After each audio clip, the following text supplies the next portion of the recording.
Good morning. How are you? Today we have an Irish mist.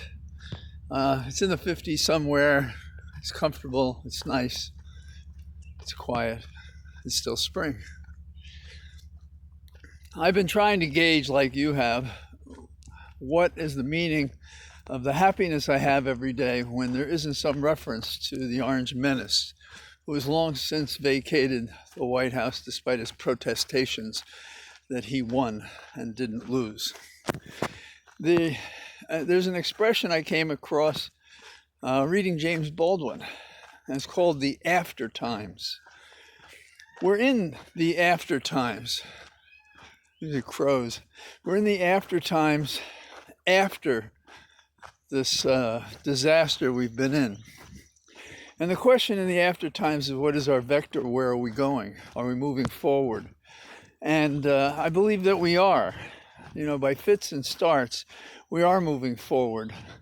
The polls are indicating that they're moving faster than our elected representatives, certainly in the Republican Party, and among some Democrats as well. So this is a very special time to be in. But there are dangers, because there are, as much as we have forward forces, we have these backward forces, people pushing back to have that kind of existence. And when Obama was elected, I think some people there said, okay, that's it, promise fulfilled, which was obviously not true. And it created this resistance against him that it seems has pushed out into the open the worst and most toxic attitudes among the right and others in America. The bigots in America, the white supremacists, the people who just know better and don't care. And there are a couple of trends that are disturbing. Openly writing laws to compromise the vote of persons of color and others who want to move forward, not backward. I have been enamored with journalists my whole life, I suppose.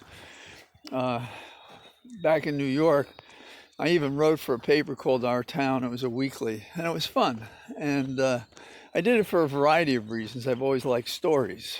That's an Irish thing, but I think it's a human thing. We like a good story. And these were print newspapers, particularly back then. But now we see the print papers going away because they're not economical. And we're losing in local communities access to good journalism, which tells us what's going on. And I think it's very interesting to watch how journalists have been fighting in this war that involved the Orange Menace are now readjusting to choose the stories and to cover them, as well as they did, in my opinion, cover the autocracy of Trump. So we're losing these local papers, and it's being replaced in some places by social media. Totally unreliable. So there are these trends in America. We're moving forward and we're resisting going backward. Now, one example of this, I suppose, are guns. The population overwhelmingly appreciates what Biden said the other day. There's nothing unconstitutional or violative of the Second Amendment to impose safety regulations on guns. In fact, the case Heller that said the Second Amendment was a personal right, which I disagree with, but it is the law, still said that there had to be and could be regulation. And that is what Biden has been doing with his executive orders. And even as I say this today, there were several shootings yesterday. So we just can't accept this as the way we do business. And I think that Biden has his foot on the gas and is pushing forward is critically important.